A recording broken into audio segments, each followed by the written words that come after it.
प्यारे विद्यार्थियों, कौटिल्या बलरामपुर में आप सभी का स्वागत है।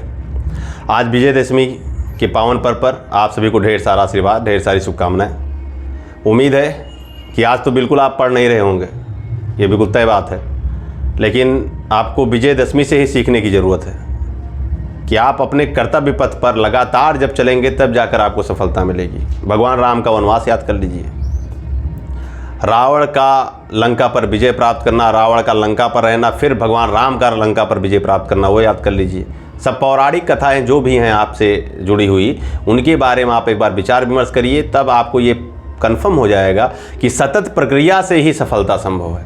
भगवान थे, आपको लग रहा है कि हाँ भगवान राम यहीं भारत से एक तीर निकालते और चलाते और रावण की पूरी लंका दहन हो जाती। ये तो नहीं हुआ ना। क्रिया प्रक्रिया दिखाई गई कि भैया ठीक है, यदि क्रिया होगी तो उसके विपक्ष में प्रक्रियाएं होंगी। आपने पूरे युद्ध में देखा। रही रावण की बात कि भैया दशानन हैं, तो दशानन हैं, 10 सर के अलग अलग नहीं हैं, अलग अलग काटने की ज़रूरत नहीं थी। 10 बुद्धि के एक ही व्यक्तित्व हैं। आप निगेटिव से ज़्यादा रावण के बारे में पॉजिटिव भी सोच सकते हैं। आज बशर्ते आज उनका वध किया जा रहा है, जलाया जा रहा है, लेकिन जो गुण है रावण का, उसको भी ग्रहण करने की ज़रूरत है। जो बुद्धि विवेक है, समर्पण है, या भगवान शिव के प्रति जो समर्पण है, उसको भी ग्रहण करने की ज़रूरत है। इसलिए आपको भगवान राम से भी सीखना है, रावण से भी सीखना है। आपको किसी को भी निगेटिव अप्रोच में लेकर नहीं चलना है। जो भी हमारी पौराणिक कथाएं हैं, उसमें आपको आज विजयदशमी के पावन पर्व पर प्रत्येक व्यक्तित्व से सीखने की ज़रूरत है। सीता जी से ज़्यादा बड़ा त्याग उर्मिला जी ने किया है। उर्मिला से सीखने की ज़रूरत है। कई बार मैं क्लास में भी आपको बताता हूँ, सीता जी तो भगवान राम के साथ 14 साल थी, वनवास तो भगवान राम को हुआ, लेकिन 14 साल तक उर्मिला जी ने बिना लक्ष्मण के जीवन बिताया है, राजमहलों में रहकर।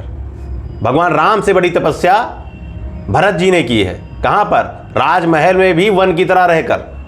इसलिए आपको जो पूरे रामचरितमानस के चरित्र हैं, उनको ठीक से पढ़कर प्रत्येक व्यक्तित्व से कुछ ना कुछ सीखने की ज़रूरत है। आपको समाज को तत्कालीन समय में से लेकर आज आधुनिक की ओर जो अग्रसर हुआ है, उस समाज में जो जो परिवर्तन और परावर्तन हुए हैं, उनसे भी कुछ सीखने की ज़रूरत है।